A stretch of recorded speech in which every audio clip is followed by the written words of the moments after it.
Hello CAD users, and welcome to the second episode of Did You Know for RealCAD, ArborCAD, LANDWorksCAD and any of the add-on applications that work with RealCAD.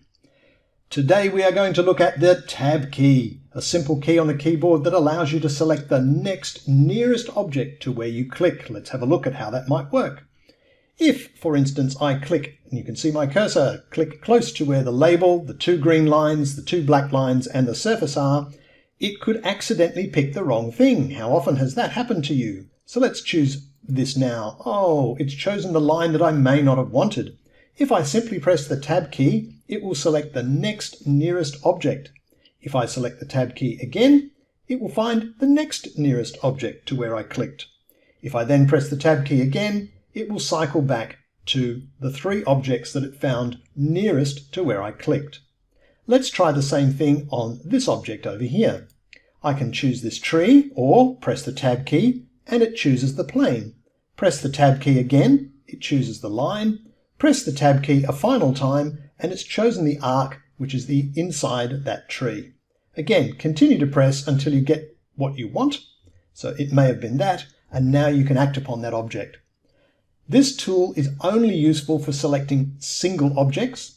And currently, you can't open the properties of this by right-clicking because you've already made that selection. So this is very, very useful if you're going to make a change to this, such as the color or its line type or its style. And I would suggest that you remember to use it, remember that it's there. Many people suffer and zoom in and out too many times. They just don't need to.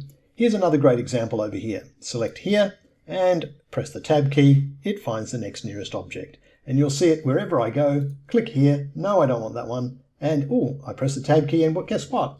It was not near any other object or not near enough to any other object. So it hasn't found them and it's continued to pick the same one no matter how many times I press the Tab key.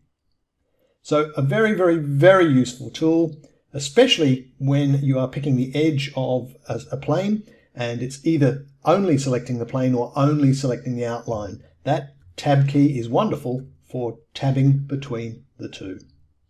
I hope you've enjoyed this special tip and I hope you look forward to the next one.